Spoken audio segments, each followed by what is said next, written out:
DN, Old Version. tptaka.fandom.com 3.7 Lakh Hana Sutta, DN 30, Thus have I heard. Once the Lord was staying at VIII, in Jetavana, Anathapindika's park monks. He said, and the monks replied, Lord. The Lord said, there are, monks, these 32 marks peculiar to a great man, and for that great man who possesses them, only 2 careers are open. If he lives the household life he will become a ruler, a wheel-turning righteous monarch of the law, conqueror of the 4 quarters who has established the security of his realm and is possessed of the 7 treasures. These are, the wheel treasure, the elephant treasure, the horse treasure, the jewel treasure, the woman treasure, the householder treasure, and, as 7th, the counselor treasure. He has more than 1,000 sons who are heroes, of heroic stature, conquerors of the hostile army. He dwells having conquered this sea-girt land without stick or sword, by the law. But if he goes forth from the household life into hermit life, then he will become an arahant, a fully enlightened Buddha, one who draws back the veil from the world. And what are these 32 marks of a great man? I. He has feet with level tread. This is one of the marks of a great man. 2. On the soles of his feet are wheels complete with felloe and hub. 3. He has projecting heels. 4. He has long fingers and toes. V. He has soft and tender hands and feet. 6. His hands and feet are net-like, webbed. 7. He has high raised ankles. 8. His legs are like an antelope's. 9. Standing and without bending, he can touch and rub his knees with either hand. X. His male organs are enclosed in a sheath. 11. His complexion is bright, the color of gold. 12. His skin is delicate and so smooth that no dust can adhere to his body. 13. His body hairs are separate, one to each pore. 14. His body hair grows upwards, bluish-black like collyruim, growing in rings to the right. 15. His body is divinely straight. 16. He has the 7 convex surfaces. 17. The front part of his body is like a lion's. 18. There is no hollow between his shoulders. 19. He is proportioned like a banyan tree, his height is as the span of his arms. XX. His bust is evenly rounded. XXI. He has a perfect sense of taste. XXII. He has jaws like a lion's. XXIII. He has 40 teeth. XXIV. His teeth are even. XXV. There are no spaces between his teeth. XXVI. His canine teeth are very bright. XXVII. His tongue is very long. XXVII. He has a Brahma-like voice, like that of the Karavika bird. XXIX. His eyes are deep blue. XXX. He has eyelashes like a cow's. XXXI. The hair between his eyebrows is white, and soft like cotton down.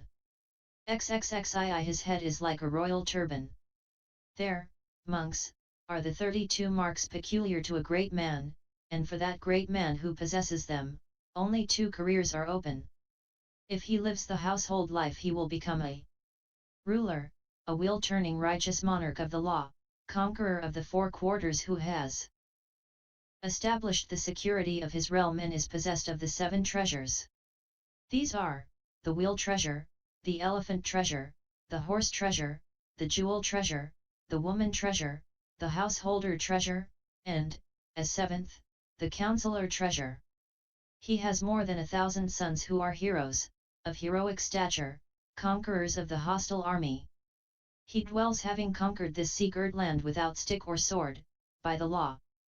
But if he goes forth from the household life into hermit life, then he will become an arahant, a fully enlightened Buddha, one who draws back the veil from the world. And sages of other communions know these 32 marks, but they do not know the karmic reasons for the gaining of them.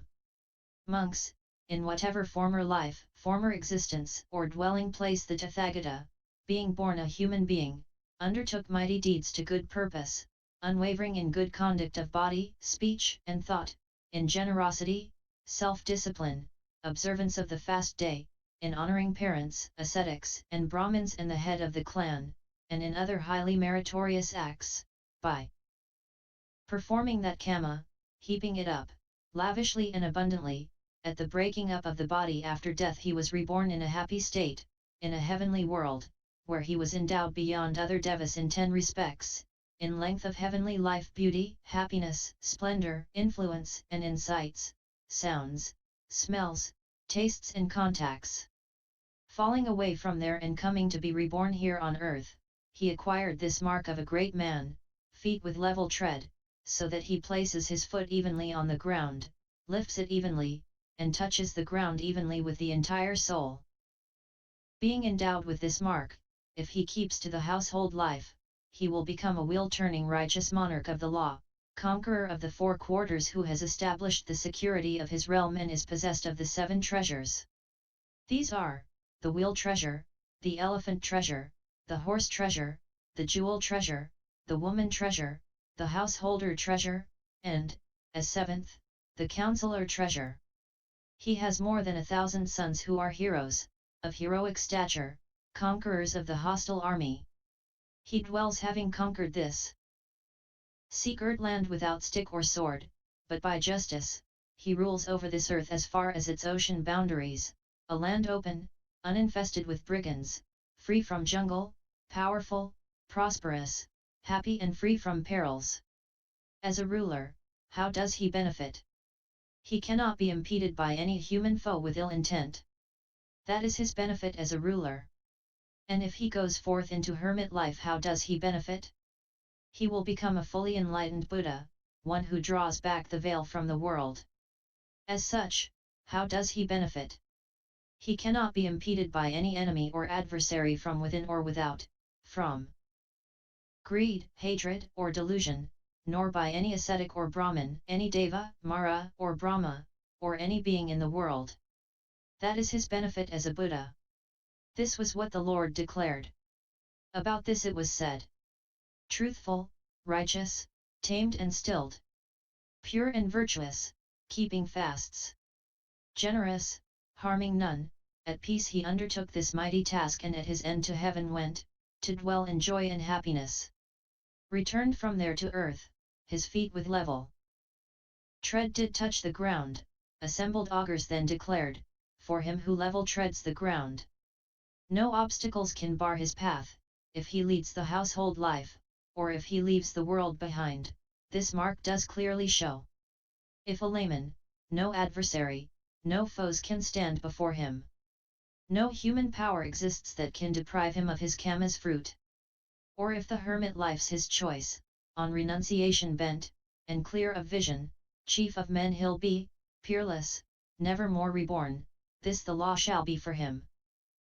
Monks, in whatever former life the Tathagata, being born a human being, lived for the happiness of the many, as a dispeller of fright and terror, provider of lawful protection and shelter, and supplying all necessities, by performing that karma, was reborn in a happy state, a heavenly world, falling away from there and coming to be reborn here on earth, he acquired this mark of a great man, on the soles of his feet are wheels of 1,000 spokes, complete with felloe and hub. Being endowed with this mark, if he keeps to the household life, he will become a wheel-turning righteous monarch of the law, conqueror of the 4 quarters who has established the security of his realm and is possessed of the 7 treasures. These are, the wheel treasure, the elephant treasure, the horse treasure, the jewel treasure, the woman treasure, the householder treasure, and, as 7th, the counselor treasure. He has more than 1,000 sons who are heroes, of heroic stature, conquerors of the hostile army. He dwells having conquered this sea-girt land without stick or sword, but by justice, he rules over this earth as far as its ocean boundaries, a land open, uninfested with brigands, free from jungle, powerful, prosperous, happy and free from perils. As a ruler, how does he benefit? He has a great retinue, he is surrounded by Brahmin householders, citizens and villagers, treasurers, guards, doorkeepers, ministers, tributary kings, tenants-in-chief, and pages. That is his benefit as a ruler. And if he goes forth into hermit life, he will become a fully enlightened Buddha. As such, how does he benefit? He has a large retinue, he is surrounded by monks, nuns, laymen and laywomen, devas and humans, asuras, nagas and gandhabas. That is his benefit as a Buddha. This was what the Lord declared. About this it was said. In times gone by, in former births as man, to many doing good, dispelling fright and panic fear, eager to guard and give defense, he undertook this mighty task, and at his end to heaven went to dwell, and joy and happiness. Returned from there to earth, his feet are found to bear the mark of wheels, each 1,000 spoked, complete. Assembled augurs then declared, seeing these many marks of merit, great will be his following, all his foes he will subdue. This is what the wheel marks clearly show. If he does not renounce the world, he'll turn the wheel and rule the earth. The nobles will his vassals be, all in attendance on his power. But if the ascetic life's his choice, on renunciation bent, and clear of vision, men and devas, asuras, sakas, rakshasas, gandhabas, nagas, garudas, 4-foot beasts will serve him. 2. Unrivaled, by devas and by men alike revered in all his glory. Monks, in whatever former life, the Tathagata, being born a human being, rejecting the taking of life and abstaining from it, and laying aside stick and sword, dwelt, kind and compassionate, having friendship and sympathy for all living beings, by performing that karma, he was reborn in a happy state, falling away from there and coming to be reborn on earth, he acquired these 3 marks of the great man. Projecting heels, long fingers and toes, and a divinely straight body. Being endowed with these marks, if he keeps to the household life, as a ruler, how does he benefit? He is long-lived, long-enduring, attaining a great age, and during that time no human foe can possible take his life, as a Buddha, how do he benefit? He is long-lived. No foe, whether an ascetic or Brahmin, a Deva, Mara or Brahma, or anyone in the world can possibly take his life. That is his benefit as a Buddha. This was what the Lord declared. About this it was said. Knowing well their dread of death, beings he forbore to kill. This goodness earned him heavenly birth, where he rejoiced in merit's fruit. Returning thence to earth he bore on his person these 3 marks, his heels are full and very long, Brahma-like he's straight of form, fair to see, and shapely limbed, his fingers tender, soft, and long. By these 3 marks of excellence it's known the youth will be long-lived. Long he'll live in household life longer still as ascetic one practicing his noble powers, so the 3 marks indicate. Monks, in whatever former life, the Tathagata become a giver of fine food, delicious and tasty, hard and soft, and of drinks, by performing that karma, he was reborn in a heavenly world, falling away from there and being reborn here on earth, he acquired this mark of the great man, the 7 convex surfaces, on both hands, both feet, both shoulders and his trunk. Being endowed with this mark, as a ruler, how does he benefit? He receives fine food and drinks, delicious and tasty, hard and soft, as a Buddha, likewise. This is what the Lord declared. About this it was said. Dispenser of delicious foods and finest tasting drinks he was. This goodness brought him happy birth, and long he dwelt in Nandina. To earth returned, the 7 signs on gently swelling limbs he bore. Assembled augurs then declared. Fine food and drink he would enjoy, not merely in the household life for though he should renounce the world and cut the bonds of worldly living, delicious food he'd still receive. Monks, in whatever former life, the Tathagata made himself beloved through the 4 bases of sympathy, generosity, pleasing speech, beneficial conduct and impartiality. On returning to this earth he acquired these 2 marks of a great man, soft and tender hands and feet, and net-like hands and feet. Being endowed with these 2 marks, as a ruler, how does he benefit? All his retinue are well disposed to him, Brahmin householders, citizens and villagers, treasures, guards, doorkeepers, pages. As a Buddha, how does he benefit? All his followers are well disposed to him, monks, nuns, laymen and laywomen, devas and humans, Asuras, Nagas, Gandhabas.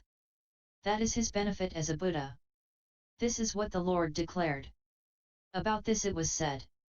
Through giving and through helpful acts, pleasing speech and evenness of mind, of benefit to all, he at death to heaven went.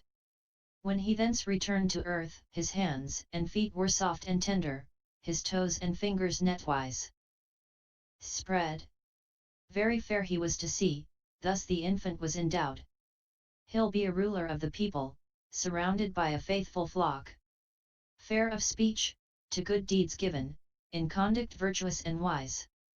But if the joys of sense he spurns, a conqueror, he will teach the path, and, delighted by his words, all those who hear will follow him in Dhamma's great and lesser ways.